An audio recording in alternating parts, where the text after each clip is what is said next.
Burada önemli olan husus kasayı rahat bir şekilde board'u hırpalamadan, kabloları hırpalamadan çıkarmak. Bunlar gövdenin yani gimbale GND ayaklarını temas etmesi, yani parazit yapmasın diye, yani bir statik elektrik oluşturmasın diye, içerideki voltajı tamamen Türk mantığıyla topraklasın diye, filtrelesin diye bu ayaklar şeye değdirir. Gimbalin gövdesine değer, şu vida ayaklarına temas eder. Yani buradaki statik enerjiyi çeker.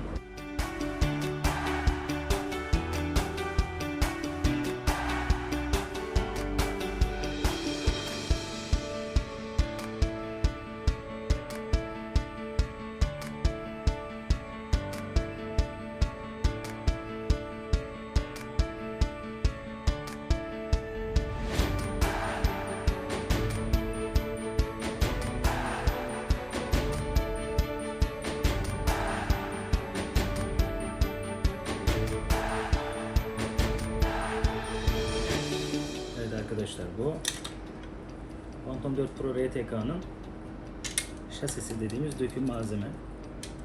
İlginç bir özelliği var. Isıyı çabuk yayıyor. Çabuk da soğuyabiliyor. Yani biraz böyle titanyum gibi bir malzeme. Ama değişik bir yapıda. Alüminyum da değil bu arada. Alüminyum olduğunu da düşünmeyin. Bazen batarya taktığınızda batarya ile ilgili uyarı almıyorsunuz ya. O şuradaki switch sayesinde oluyor. Bu switch batarya oturmadığında, ki bu Pro'larda yok, Phantom 4 Pro ya da Phantom 4 standartlarda yok. Bu switch'i bunu güvenlik amaçlı yaptılar. Düzgün oturmadığında havada batarya çıkıp temaslık oluşturmasın diye. Çünkü bunlarda, Phantom 4 Pro'larda batarya tam oturmadığında temas etse bile şey gibi düşünün, böyle hani yüksek wattlı bir elektrik ürününü prize taktığınızda iyi oturmadığında ark yapar ya. Bu da yüksek amperli, yüksek mahlı bir batarya olduğu için dişleri tam oturmadığı zaman bakır platformdaki switchler, pimler kaynıyor. Bu pimlerin kaynama sebebi de tamamen yüksek mahtan kaynaklanıyor. Bu kaynadığı zaman dipteki plastik mountu da eritiyor. Bu sefer ikinci takmalarınızda mountun tam oturmasını engelliyor. Çünkü bir şişkinlik yaratıyor orada. Gombe bir şey oluyor. Baloncuklar oluyor, şişiyor. İsteseniz de ondan sonra bataryayı tam oturtturamıyorsunuz. Siz oturttuğunuzu zannediyorsunuz ama o geride kalıyor. Yani tamamen 4-5 milim sokete giriş yapması gerekirken 1-2 milim giriyor. Bu da havada tam güç alamadığı için drone'un düşmesine sebebiyet verebiliyor. Bunun dışında zaten ESC'lere hakimiz. Motor sürücülerimiz var, ESC'ler. Bunlar da yüksek mahal olduğu için bakın ana power kartına 6 milimlik kablolarla bağlı. Burada data alışverişi ve yukarı anakarta ve düşük voltaja, low volta düşüş yapan bir power kartımız var. Bu aynı zamanda FPV görevi görüyor. Bütün sinyallerimizi kendi üzerinden alıyoruz. Aynı zamanda kompasa, ayaktaki kumpasla haberleşme ile ilgili bağlantısı var. Onun harici solar sensöre bağlantıları var. Sensörleri komple, arka ön sensörleri sürüyor. Yani çok görevi var. Bu core-board'un çok görevi var. O yüzden düşmelerde genellikle şöyle problem yaşıyoruz. Gimbal düştüğünde eğer şu şekilde gelmişse biz genelde anakarttan korkuyoruz. Çünkü alttan baskı gördüğünde gimbal tam şu pozisyona denk geldiği için, cihazın duruş pozisyonu bu. Vurduğunda anakartın içerisindeki elemanlara, işlemcilere zarar verebiliyor. O da şundan aslında, şuradaki katmanları yüksek yaptıkları için bunu koruyabilmek için, yani ana kontrolcü IMU da biliyorsunuz stabilizasyon ve kontrolü bu kart sağlıyor. Baskı gördüğünde buraya zarar vermesine bu sefer core board'a göre bu daha büyük bir sorun bizim için. Aslında normalde IMU'yu değiştirmek daha kolay ama core board'u değiştirmek daha şaşafatlı ve daha maliyetli. Neden böyle bir şeye kanaat getirmişler onu biz de bilmiyoruz. Gövdede açıklayacağım detaylar bunlar. Bunun dışında sensörlerin işte kazalardan sonra gönyeleri çok önemli. Genellikle sensör gönyeleri bozulduğunda sapma yapıyor ve kalibrasyon tutmuyor. Mesela arkadaşlar kasa değiştiriyor. Hiçbir fark yokmuş gibi şöyle bakıyorlar. Kasa değiştiriyor. Şimdi birbirlerinin arasında 3-5 milim sapma olduğu zaman kalibrasyonu tamamlamıyor ya da tamamlıyor. Anlık olarak ışıktaki yoğunlukta kabul ediyor. Havaya uçtuğu zaman cihaz tekrardan kalkış yapıldığında, uçuşa geçildiğinde tekrardan sensör hatası veriyor. Bunun tek bir sebebi var. Sensörlerin birbirleriyle arasındaki açı bozukluğu. Açı bozukluğu olduğu sürece de hiçbir zaman kalibrasyon tutmaz. Bunu anlamak ve kalibre etmenin de tek yolu standartta elinize geçen sağlam bir tane gövdeyi bir kağıt üzerinde kalıp yapıp bunları tamamen açılarını sabitlemek. Bu sizin elinizde bir data olacak. Zaten şöyle bir durum var. Bu işi yapan arkadaşlar varsa şunu da bilmeliler ki her zaman yaptığınız her işi fark ettiğiniz anda yeni bir şey kaydediyorsa beyin, bunu siz kağıda kaydedin. Bu dataları kağıda kaydedin. Benim böyle dosyalarca reçetem var. Ben her şeyi yeni keşfettiğimde hep reçetesini yaparım. Tüm detaylarını oraya yazarım. Yarın bir gün çok ihtiyaç duyarsam, bir şey gerekirse açar oradan bakarım. Hemen oradaki arızaya hızlı bir şekilde ulaşırım. Buradaki detay bu. Şu an için bu kartımızda tabii anakart problemi var. 3M1 board deriz. Türkiye'deki ağızdan konuşuyorum. 3M1 board denir, core board denir, sürücü denir, FPV board denir. Birçok ismi var. Ama genel olarak baktığımızda niye anakart deriz? Birçok elemanın birleştiği ve toplandığı yeri biz genellikle anakart deriz. Bu birazcık bilgisayar teriminden kalma bir durum. O donanım bunun üzerine toplama aslında biz anakart deriz. Ama piyasada baktığınız zaman şu anda Çin'de bile satışların 3M1 board diye geçiyor. Çünkü insanlar böyle dillendirdiği için onlar da piyasaya bu şekilde isim sürmeye başlamışlar. Burada bir tabi Phantom 4 Pro'larda görmeyeceğiniz bir anten sistemi var. RTK'larda biliyorsunuz ki açılar farklı. Horizontal, dikey, yatay diye bir pozisyon olayımız var. Biz normalde yatay GPS kullanırız. Seramik. Bunlarda dikey, oryantal diye geçer. Geniş açı, dalgaları açılı verir. Neden? Çünkü sıfır noktalarını tamamen görebilmek için. Yani bunun çizimini pratikte şimdi ekrana getirecek bir çalışma yapacağım ben. Tamamen cihaz ne tarafa dönerse dönsün dikey ve yatay açıları tam yakalasın diye, yani sıfır hatayı indirebilmek için, ki bunlarda belli derecelerde hatalar var. İstasyona göre hesaplanıyor. Haritacılar bunu daha iyi biliyor. Ben bir haritacı değilim. Sadece işin teknik tarafını anlatıyorum. O yüzden bu tip bir anten kullanılıyor.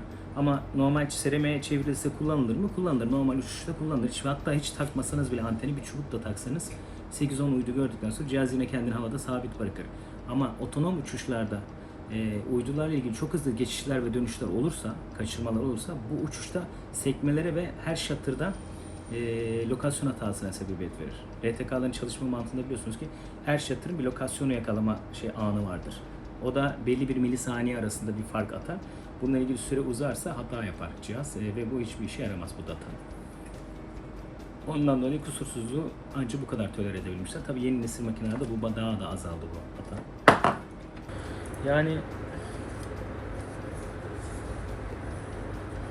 muhafazaya baktığımızda muhafaza aslında işimizi görür. Durumu iyi. Şimdi asıl önemli olan şey can alıcı nokta. Hatta bir videomda anlatıyordum, bakın. Beyaz silikonla diyorduk ya, bunları böyle şimdi birbirine çok benzer boardlarımız var. İlk bakışta ben bunu şeyle ayıştırabiliyordum mesela. Pervane perçinlerinin ve power kablosunun ucundaki bağlantı yerlerindeki silikonun rengi beyazdır bunların. Diğerlerinde daha krem rengidir, eski gibi durur. Bunlarda böyle bembeyaz silikon kullanırlar. Ben hemen böyle aralarını hemen bunu ayıştırabiliyorum. Alıyorum arasında bu diyorum. Sonra da burada versiyondan ayıştırabiliyorum. Versiyonu yazar ve orada kolaylıkla board'un da sınıf olduğunu anlayabiliyoruz. Hiçbir şey yapamasak da şüphede kaldığımız birkaç model varsa da dediğim gibi yine yazılımda bir tane shutter'lık fotoğraf çekip oradaki teknik özelliklerine ayıştırdığımızda orada hemen R610'du, 6310'du, 6310 olarak ayıştırabiliyorum. Gimbal kısmına geldiğimizde biraz tiltte aşağı doğru baktığımızda kuş bakış pozisyonu aldığında sıfırlama noktasında bir kaçak var, eğilme var. Daha fazla ileri gidiyor. Bu da her başlangıçta bir kaçırmaya sebebiyet verecek, bir sıkıntı yaratacak bunda. Çünkü kalibre noktasını sıfırlaması lazım. Bakalım bunu neden yapıyor bize.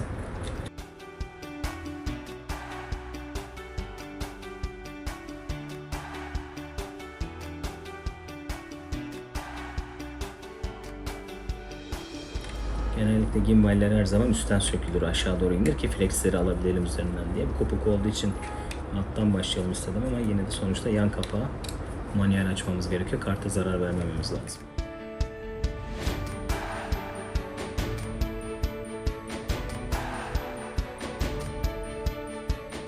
Şuradan çıt diye attık. Hemen aldık fleximizi. Yan motorumuzun bakın kopuk flexi. Yani diyeceksiniz bu motor, bu flex buraya monte edilir mi? Evet edilir. Niye edilmesin? 5 saatlik bir operasyonla yapılır ama ne gereği var? Bunun orijinali bizde tek flex halinde olduğu için gerek yok. Biz bunu gayet fabrikasyon bir şekilde orijinal hale getireceğiz zaten. Yamalı bir şey olmasına hiç ihtiyaç yok.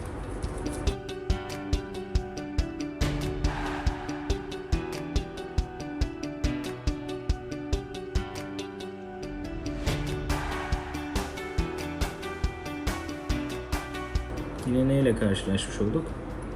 Bakın termal jel yine. Bu şeffaf versiyonu. Her kameranın arkasında hemen hemen tüm modellerde göreceğiniz bir şey. Yalnız ben şeye dikkat ettim. Biraz özelliğini yitirmiş gibi. Aynı zamanda karşı tabı tam öpmemiş. Yani baktığım zaman çok zayıf dokunmuş oraya. Bir sorun mu değil. Yani cihaz uçtuğu sürece bir şekilde orada bir hava şeyinden, türbülansiyonundan kaynaklı zaten soğuma yapıyor. Çok da dert değil. Şimdi pitch motorumuzu ayırıyoruz. Bağımsızlaştırıyoruz oradan ki kartı dışarı alacağız. Flex'i sökebilmem için bunu yapmam lazım. Şimdi fokusu ayırıyorum. Kamera. Evet, bu RTK'nın shutter'ı ve birçok kontrolü yapan ana kontrolcü, kameranın ana kontrolcüsü, ana kontrolcü kartımız. Yine core-board'la haberleşiyor. Önemli görevleri var. Aynı zamanda motor ESC sürüyor. Bir tane motor ESC'sini buradan sürüyor üzerinde. Diğer motor ESC'lerinde arkadaki rol kartı dediğimiz, bunlar hep biz taktık bu isimleri yani. Rol kartı dediğimiz kartta da 2 tane ESC sürüyor. Yani yavla rol burada, pitch motorda buradan kontrolü sağlanıyor.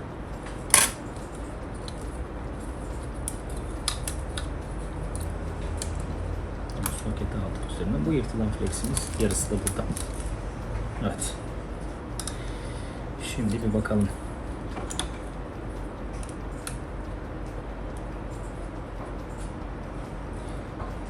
Vidalar daha önce açılmadığı için vidalara lak döküyorlar. Yani kilit conta döküyorlar. Bunlar da sertleşiyor. Bunun ilk sökümünde çok dikkat etmek lazım. Bir anda yalama olursa başınıza büyük dert alırsınız. Sökmesi bayağı bir çile oluyor ondan sonra. Çilesi büyük yani. O yüzden tornavidayı nizami tutmanız lazım.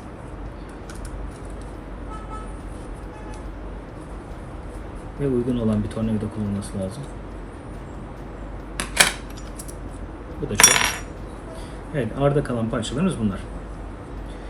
Şimdi dediğimiz gibi kilide yaslanan noktayın yatağına bir bakalım. Niye böyle bir şey yapıyor?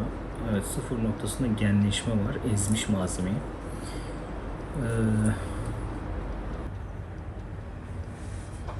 Evet, çok az bir ezilme var ya. Yarım milimine yakın bir genleşme var ya. Malzeme yumuşamış orada. Bu da biraz esneklik veriyor. Muhtemelen sıfır noktasını etkilemiş. Yani şu noktada aslında sensörle rol kolun teması olmadığı sürece ben problem zaten hiçbir zaman görmüyorum. Şuraya vurmasın. Buraya vurduğu anda bu 2 milimlik boşluk kaçtığı anda bu cihaz zaman zaman kalibre hatası yapar. Başladığı nokta hatalı başlar.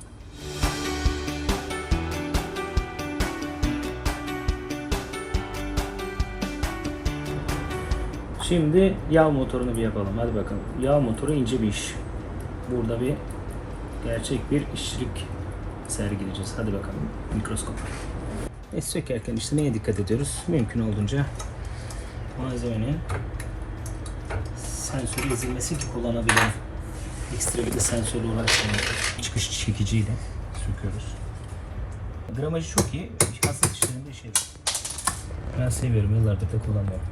Severek kullanıyoruz. Rulmanları üzerinden almam gerekiyor. Çünkü bobini çıkarırken uğraştıracak beni. Uğraştırsın istemiyorum. Boğuşmayalım boş yere. Amacım flex'i şu metal yuvasından ayırmak. Bunu yapıştırarak takıyorlar çünkü. Bobinin 3 kutup ayaklarının birleştiği bir flex var. Bu kopuk olan parçamız. Altta bunları birleştiriyor kutuplarını. Flex'in yani bobinin ayakları çok kısalmaması için mücadele veriyorum. Sökeceğim, ayıracağım çünkü oradan. Ondan dolayı hassas sökmemiz lazım. Yoksa böyle çat çut da çıkarabiliriz. Ama maalesef ayaklara ihtiyacımız var. Kısalmaması çok önemli. Sağdan soldan görebileceğiniz, duyabileceğiniz işler değil bunlar. Bunun hassasiyetini falan nasıl sökülür, nasıl bir elde çıkar. Şimdi rulmanları çok enteresan bir şekilde takılı olurken çıkmıyor. Yani ne kadar bir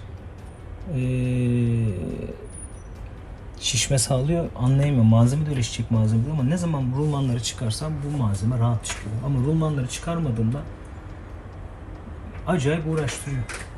Yani hala oradaki fizik kuralını çözülmüş değilim yani. Eğer denerseniz bu şekilde ilerleyin. Benim gibi uğraşırsınız sonra. Evet. Şimdi hemen bunun üzerine bir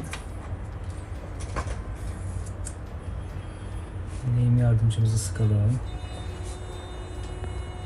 Evet. Ya bu kadarını da mı görmüyorsun diyeceksiniz. Evet, görmüyorum arkadaşlar, benim gözler artık. Nakat. Yıllarca bu gözler hizmet etti o işlere. Peki bunu söküyorsun, diyeceksin ki sen bunun kutuplarını nasıl bulacaksın? Bak işte orada da bir detay var. Yanlış yapmayın sakın. O detayı da anlatacağım. O detay çok önemli. Malzemeyi sökmeden önce hemen bir asetatlı kalem ya da herhangi bir keçeli kalem alıyorsunuz. Hop diyoruz. Buradan malzemeye flex'in çıktığı noktadan referans alıyorum. Ben öyle yapıyorum. Sizin daha farklı bir şeyiniz varsa onu yapın. Genellikle iki sargının arasına denk gelir. Ben şuraya bir çizgi atıyorum. Buraya da bir çizgi atıyorum ki flex'in çıkacağı noktayı belirlemiş oluyor. Sargı pırıl pırıl görünebilir. Flex'i de sağlam olabilir. Sadece taski taktığınızda iş biteceğini zannedersiniz. Hatta ve hatta şu gördüğünüz sensörleri bakın göstereyim. Şu sensörler bile sağlam olabilir ki bu sağlam bir zaten. Şunun da detayını vereyim. Şu gördüğünüz sensör çizik mi? Bitti. Çöp. Çöptür bu. Bu artık sizin manyetinizi algılamaz. Tamamen saptır, saçmalar. Ve hatta değer vermez. Şu anda bitik o. Bakın burada da çok kılcal dokunuyor ama test etmeye değer. Kurtulabilir. Ama ben riske atmayacağım tabii. Sensörü olan bir tane flex'i çıt diye üzerine oturtacağım. Buraya geçtik. Sargıda da şöyle bir durum var. Bakın bu kablolar aslında bildiğimiz normalde çıplak tel. Telin üzeri vernikleşmiş vaziyette. Bunları sarıyorlar.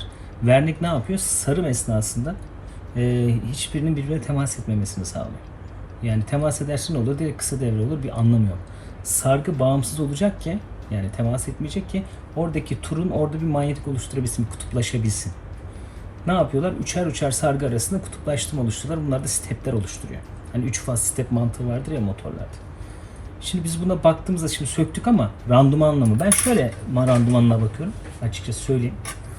Vernikte kabarma, yanma, kararma var mı diye bakıyorum. Kabarma, baloncuk ya da şey varsa, herhangi bir yoğunlaşma varsa ya da malzemede bir karartı varsa şuralarda, benim için bobin bitmiştir. Çünkü çalışacaktır ama fazlardan bir tanesi zayıf kalacağı için kutubu tutamayacak. Yani makine ekseninde durmayacak.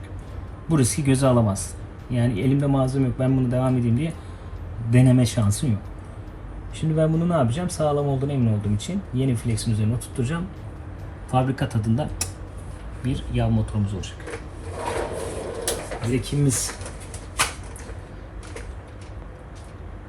Bakalım. Evet. Gel bak burada ne var? Hataya bak gel. Görüyor musun? Sensörün kenarı kırık. Muhtemelen zaten şunu söyleyeyim. Ben bunları bu arada kendim de biriktiriyorum da sağdan soldan da topluyorum. Bunları bana bozuk diye gönderen arkadaşlar da var. Ne yapacağım bunu bozuk ya falan diyor. Bak mesela bunun sensörün kenarı kırık ya. Adam belki de motor bozuk diye her şeyi sağlammış. Sadece sensör kırıktı. Ondan sebep bunu parçaladı bana gönderdi. Olmuyor diye. Belki de ondan yani. İşte birazcık kurcalamak lazım. Bu işleri soruyorlar mesela, ben bu işi yapabilir miyim diye. Abi meraklı adam her şeyi yapar. Yeter ki içinde merak olsun. Bunları gösteriyorum. Bana ne diyenler bile olacak arada izleyip de, ya bana niye bu kadar detaylı anlatıyorsun ki diyecek. Ben bunu nereden yapacağım? Yok abi, yapanlar var. Benim bir tane liseli elemanım vardı. İnanır mısın? Çocuk çok zekiydi ya. Bir şey bir kere de anlıyordu. Başka il değiştirdiği için çocuk maalesef bir daha şey yapamadık. İrtibat kuramadık yani. Hop, sensörü attık. Demeyi güzel, mis gibi. Önce bir ayağını böyle bir tutturursun. Ondan sonra gelirsin bu ayağını tutturursun. Puntaladım bunu, bitti. Şimdi düzeltelim onu. Kendi üzerinde düzeltelim. Hop. Bak gördün mü? Pırıl pırıl. Hop. Merak etme, el şeyiniz, aceminiz çabuk gider böyle işlerde. Çalıştıkça el alışır. Bu şey değil yani. Doğuştan yetenek değil arkadaşlar. Becerinizi kendiniz geliştireceksiniz. Hop, bitti. Bu kadar. Şimdi gelelim bu eski bobinlerden kalma kablo kırıntılarını alalım üstüne. O pisliği bir temizleyelim. Tamam. Hadi bakalım, bu da tamam. Arada bir başıma gelen kötü olayları da anlatabilirim değil mi videonun bir kısmında mesela drone'larla alakalı. Burada bir ilk çektiğimiz video vardı bizim çocuklarla. Drone'un elimden nasıl kaçırdığımla ilgili anlatıyordum, bahsediyordum. Hakikaten bir drone'un peşinden çok koşmuştum yani. Bir şeyleri deneyimlerken başta biraz sıkıntılar yaşanabiliyor. Neyse şunun ucuna gelelim.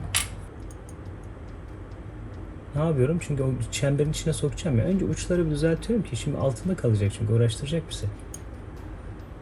Bak gördün mü? Evet. Bunu da düzelttim. Bunu da düzelttim. Evet. Ne oldu? İçeriye doğru verdim ki şimdi çemberi oturtturduğumuzda malzeme bizi üzmesin. Onu şimdi ara muhafazasını koyacağız Flex'in. Koyduktan sonra zaten bunlar çemberin içerisine geçecek olan halkanın malzemeler. Bak şuradan görünüyor mu? Buradan görünüyor mu? Bilmiyorum nasıl görüyorsun. Ben göz zor görüyorum. Evet. Çemberimizi oturtturduk. Mis. Şimdi geldik. Demin işaretlediğimiz nokta neresiydi? Şu üst nokta değil mi? Ulan yine var ya çaylak tamircileri iyisiniz ha. Detay veriyorum. Abi ömrüne sağlık falan dersiniz inşallah. Neyse. Çaylak tamirciler derken de bu işi yapan arkadaşlar da var. Yani genellemedim, yanlış anlaşılma olmasın. Taşlanmayalım sonra. Lehimi yapacağım ama şunu bir yukarı alalım abi. Çok yakın ya. Gözümüz çık. Gördün mü detayı? Aldık mı buraya? Bunu da aldık buraya. Gördünüz mü arkadaşlar? Burada biraz evet el yeteneği şöyle. El alışkanlığım var. Yani biraz ilk başta zorlanabilirsiniz bunları böyle tutmakta ama. Ha bilmiyorum bunu da zaten izlerken yapmak için mi izliyorsunuz yoksa keyifli mi oluyor bilmiyorum yani. Ben şahsen tek tek videoyu bu kadar sabırla izlemem. Baksana abi inat ediyor gördün mü? Bak ucu gitmiyor bak. Bak fikir yaparız. Neyse. Bu tarafa geldik.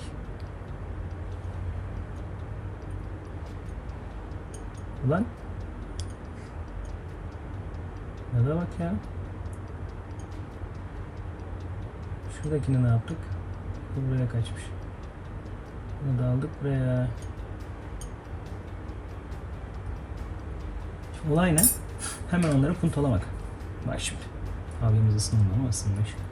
Hemen bak. Hop. Gömüyorum içine. İyi izle. Hop. Gördün mü? Fikret. Evet. Fikret sen kameramanlıktan bu işlere doğru terfi edersin önce. Yani bu gidiş öyle görünüyor. Evet. Ne oldu şimdi? Tamam. Tamam mıyız? Şimdi burada aslında ölçü aletiyle de bunu test edebilirim ama gerek yok. Adamlar basit bir tester yapmışlar. Tüm kutupların çıkışlarını, sensörlerin dönüşümünü şeye veriyor. Uca veriyor. Şimdi ben bunu dışarıda deneyeceğim ki bir daha sök tak bir daha toplarken hataya düşmeyeyim. Hemen şurada deneyeyim.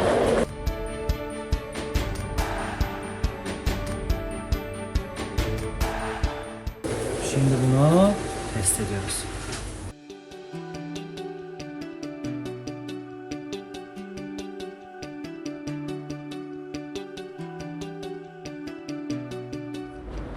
Evet, 0 flex.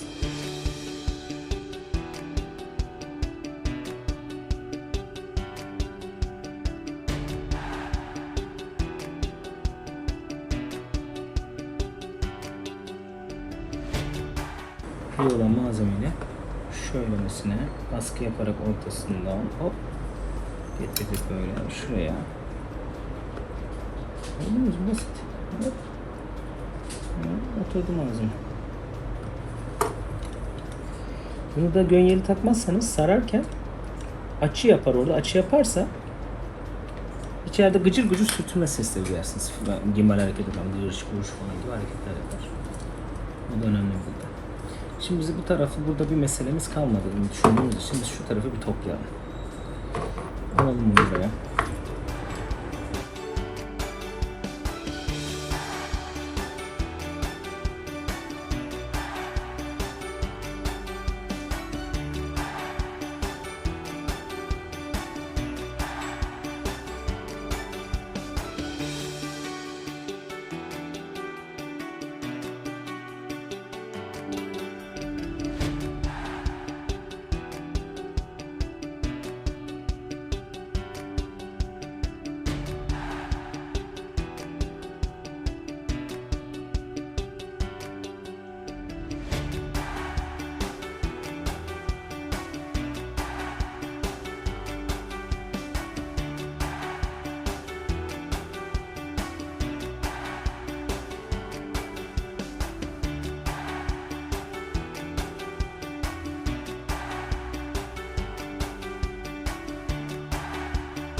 bir tane yeni takalım da sonra düzeltiriz. Geldim. Evet. Yani yeni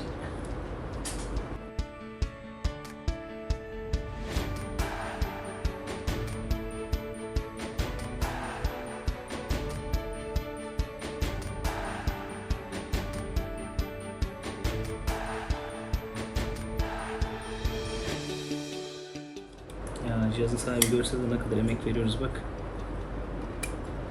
Yani makineyi orijinal bir şekilde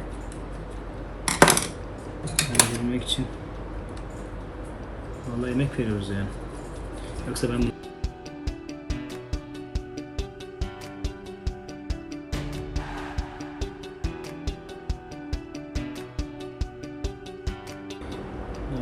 oraya avşalıyı da takıyorum ama adamlar vallahi bunda farklı takmışlar. Ben de şaşkınım. Bu burada çıkıntı da sağlamıyor. Çıkıntı sağlamış olsa şey yapar. Üst tasın tozluk olan parçası var. Tozluğun şeyine sürter. Malzemenin üstüne sürter normalinde. Ah bunun da jeli var ne pis. Her tarafa bulaşma. Bakalım sürtüyor mu?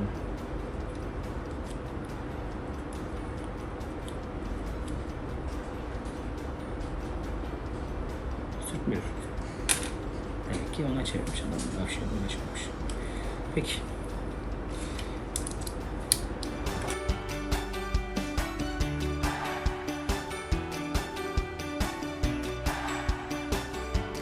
Kemalimiz biraz da pis tabii. Ben temizleyeceğim. Önce bir testlerini tamamlayalım. Emin olalım.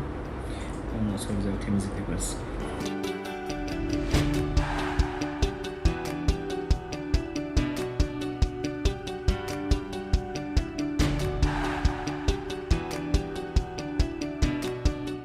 Tekrarlar izlenir abi. Sıkıntı yok. Gördüğünüz gibi burayı da yapıştırdık. Niye yapıştırdık? Bu bunun artık bir bölünme noktası. Şeye de sürtmemiz çok önemli. Alt kapatma vidası kapak tasının oraya gelmemesi önemli.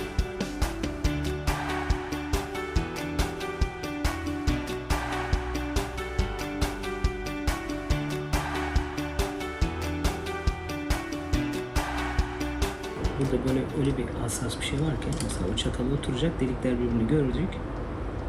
Elime yasladım şu an. Ağırlık burada. Buraya koydum avucumun içinde bak.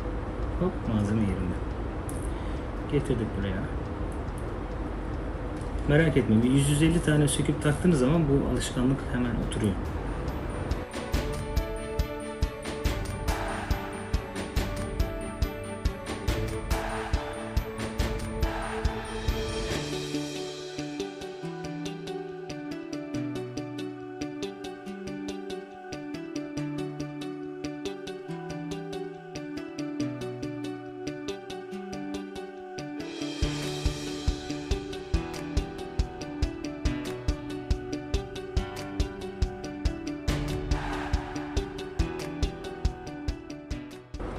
Şunu şuraya tutturmak bile stres değil mi? Allah aşkına yani. Şu vidayı ucuna tutturacağım diye ayar çekerken ki yaşadığın stres başka bir şey. Yaptığın işten daha zor gibi.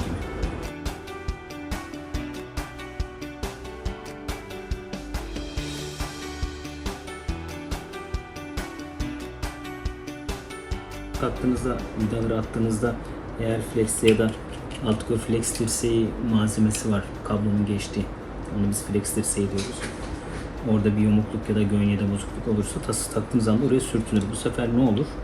Yav rahat hareket edemez yağ motoru.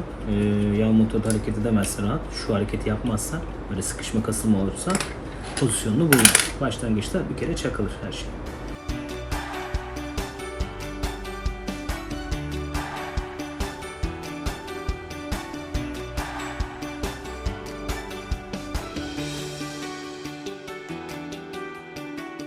Evet.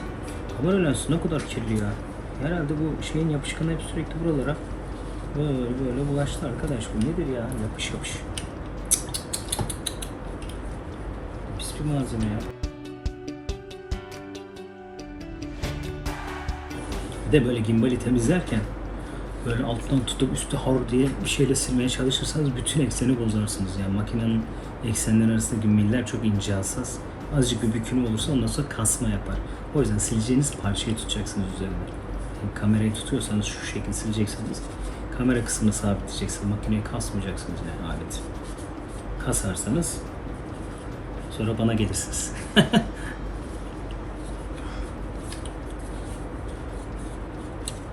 Ben sizin yerinizi hallederim.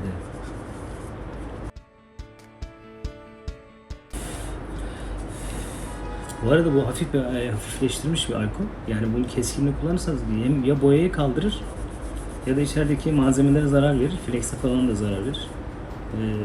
Bayağı böyle yumuşatılmış bir alkol olduğuna dikkat edin. Kaç derece olduğunu hatırlamıyorum ama düşük derecelerde olsun. Yani dikkat ederseniz yapışmış bir jeli bile yarım saatte söktüm. O kadar zayıf. Şöyle içeri aldıktan sonra şu lanet jelle yine boğuşacağız. Baksana abi vallahi şey gibi ya. Ben bunu tampon olarak kullanırım yani. O derece sert bir jel.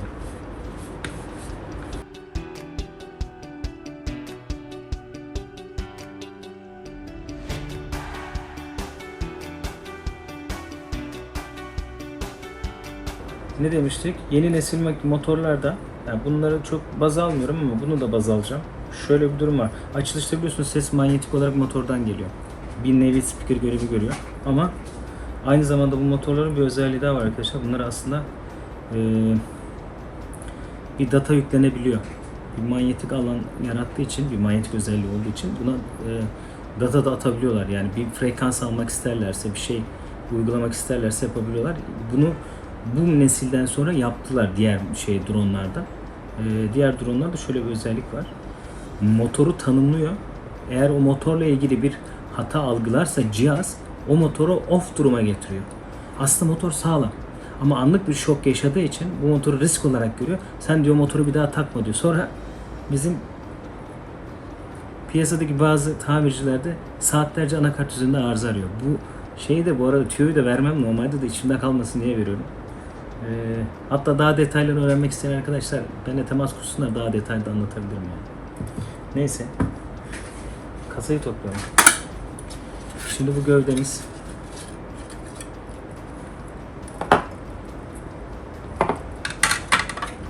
Gövdemize geçelim. Genelde pil yatağının giriş noktasındaki sol her zaman beyazla başlar. Bütün dronlar soldan beyaz başlar arkadaşlar. Ya beyazdır ya çentiktir ya bir işaret hep oradan koyarlar.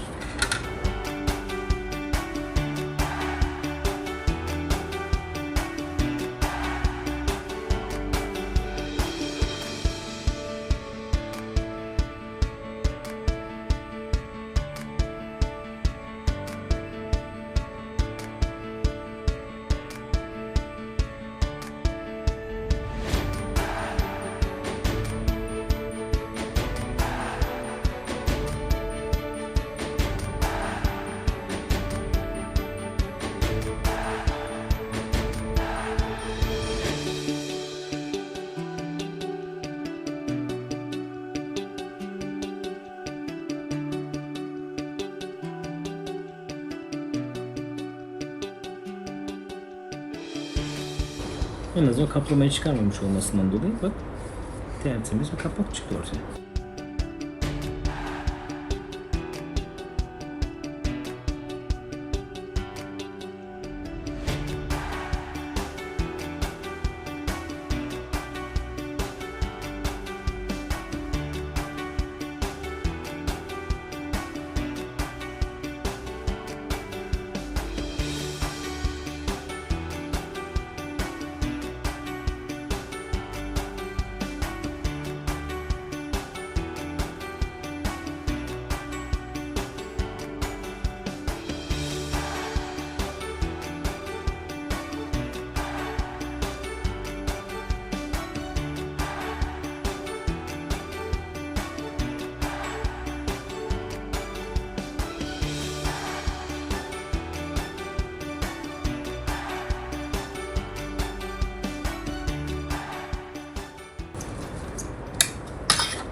Şimdi daha önceki anlattığım videoda ne demiştik?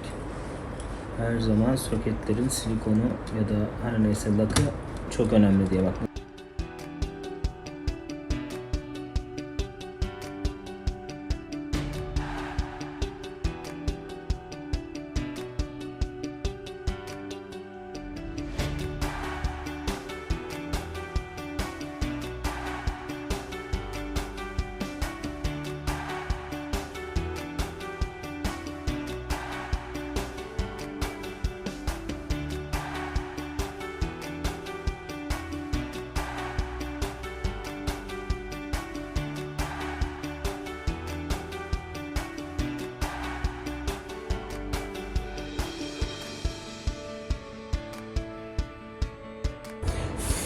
Evet.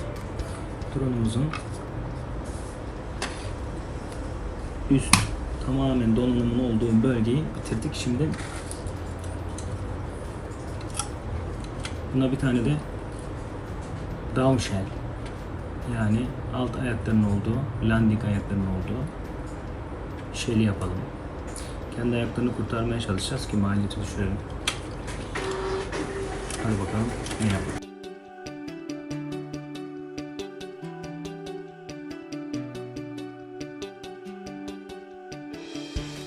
Şimdi arkadaşlar bu ayaklar elektronik kumpas özelliği taşıyor. Yani elektronik kartlar var. Bu da şu demek oluyor. Ayakların sağlığı çok önemli. Yani darbe aldığında mutlaka bir hata alma olasılığınız olur ayaklarda, iniş takımı. Yani araştırma yaptığınızda landing diye geçiyor. Biz iniş takımı ya da ayak diyoruz. Kendi tabirimizce. Biz ne isimler takıyoruz nelere de.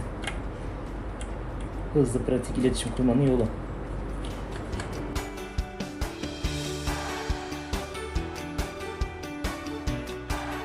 Senelerdir bak bu cihazlarla uğraşıp hala da konuya hakim edemedim. Çevremde arkadaşlarım da var bak, hala da öğretemediğim. Anlatıp dilimde tüy bittiği insanlar var hala çevremde. Halbuki çok basit bir teknik. Karmaşık gelebilir ama işin içine girdiğiniz zaman hiç öyle değil.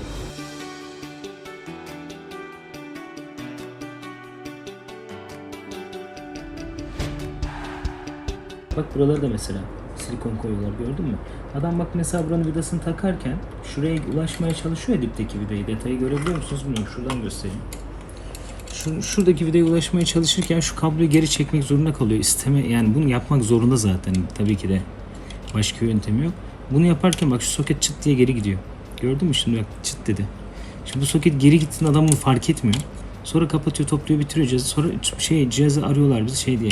Ve işte 100 metre gitmeden cihaz sinyal kesiyor diyor. Niye? Çünkü soket çıkıyor yerinden. Bak çıt oturtturdum tekrar. Bunun farkında olmuyorlar. Ha bunları da diyeceksin ki sen nasıl öğrendin? Bizim de başımıza geldi. Yani bunlar da tecrübe tabii. Ama hemen aklıma ilk gelecek yerlerden biri orası oldu. Çünkü genelde konektörler temaslık yaptığında ilk veriler şey yapar, ortaya çıkar. Eksik veriler. Önce oralara bir bakarız.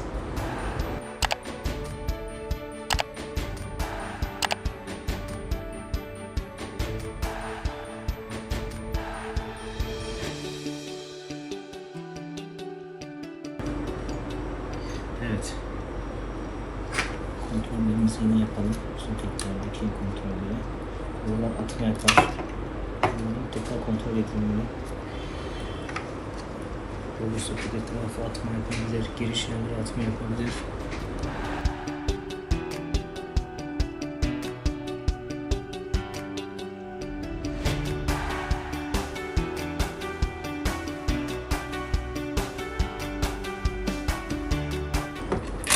Önce ön kompasımızı takıyoruz. Bu arada bunlar da kompas bağlantısı Phantom 4 Pro'lara oranla hepsinde iki kompas var.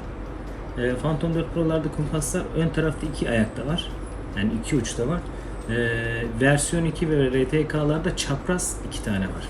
Ön solla sağ arka var. Arka sağının da kompas bağlantısını şeyden yapmışlar. Mesela ön taraf power kartındayken adamlar core board, 3M1 board'unu oradan yapmışlar. Bunun sebebi oradan ulaşım, iletişim kolay olsun diye kablo uzatmak istememişler. Ama teknik olarak baktığınızda ön soketteki bağlantıyla orası aynı veriye ulaşıyor. Yani ben istesem bunu öne de taksam çalıştırırım. Ama adamlar açısal olarak kompastaki değerleri daha stabilize edebilmek için verimliliği bu şekilde almışlar yeni nesillerde ve V2'den sonra bu sisteme dönmüşler. Ve verimde gözüküyor çünkü kumpas hatası neredeyse yok gibi bir şey bu versiyon 2'lerden sonraki serilerde. Tabii bunun için teknik olarak bilen arkadaşlar anlıyor beni.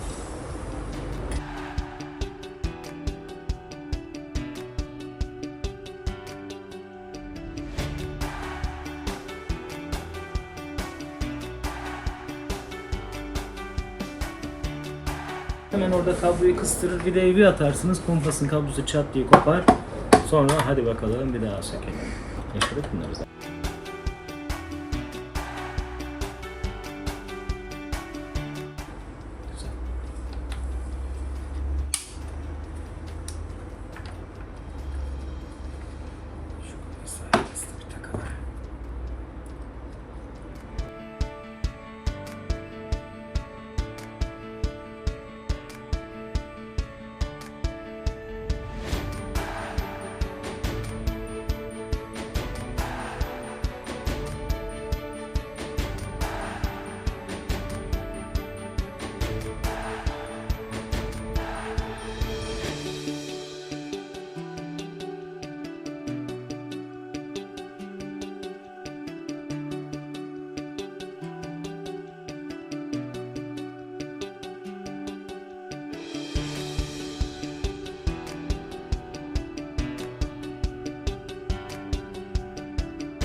son nokta. Yani bu tam bir kararlı gimbal hareketiydi. Gimbal 3 kere hareket yapıp kendini toparlamaya çalışıyorsa motor senkronları ya da karttaki versiyon tutarsızlıklarından kaynaklıdır. Eğer ilk harekette kendini stabil ediyorsa bütün parçaların tamamen birebir milimetrik uyduğu anlamına gelir. Şu an biz bu sargıyı eğer farklı taksaydık motorun sargısını 3 harekette kendini toparlamaya çalıştım ve verimliliği çok düşük olurdu.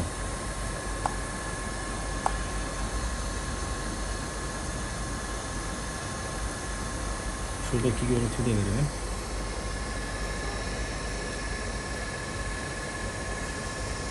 Şu an çok stabil.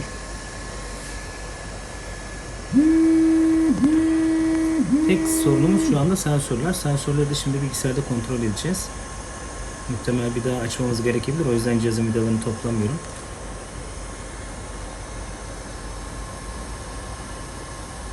Hemen bir kalibrasyon deneyelim. Dikkat ediyor musunuz? Bakın. Mesela kendi orijinal olmasına rağmen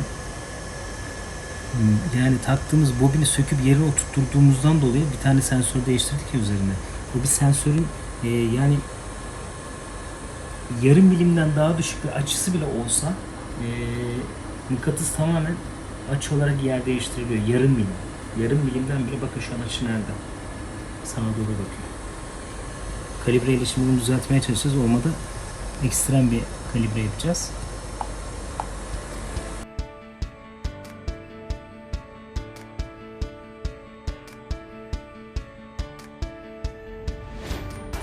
Şu anda tilt kendine bir pozisyon belirledi ama orada da bir açı sapması var. Makinenin bir önce sensörlerine bakılıp IMU kalibrasyonu, kompas kalibrasyonu yapılıp tekrardan gimbal kalibrasyonu sokmamız lazım ki en doğru veriyi alabilsin cihazdan.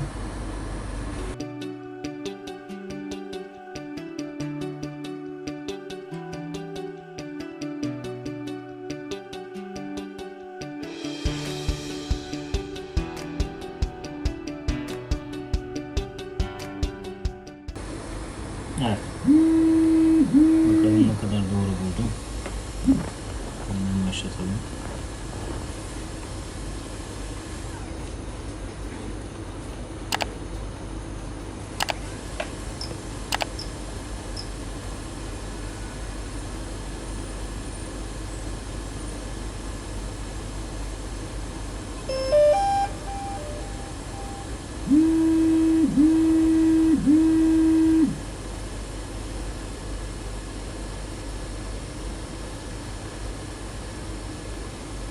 Evet, bir sensör, kamera sensöründe de bir fluluk var.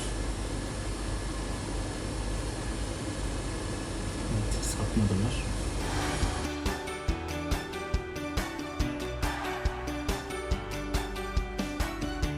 Kompasın üzerindeki kontrolcü kart şöyle bir şey var. Mesela anormallik varsa normal referans aralığından fazla ısınmaya başlıyor.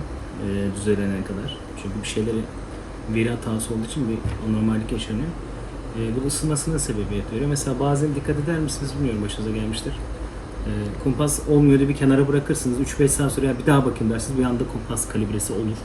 Çünkü soğumuş olur ve o referans sınırının altına düşer ısı değerleri. Ondan sonra çalışır. Şimdi biraz bekleyeceğiz. Tekrar deneyeceğiz.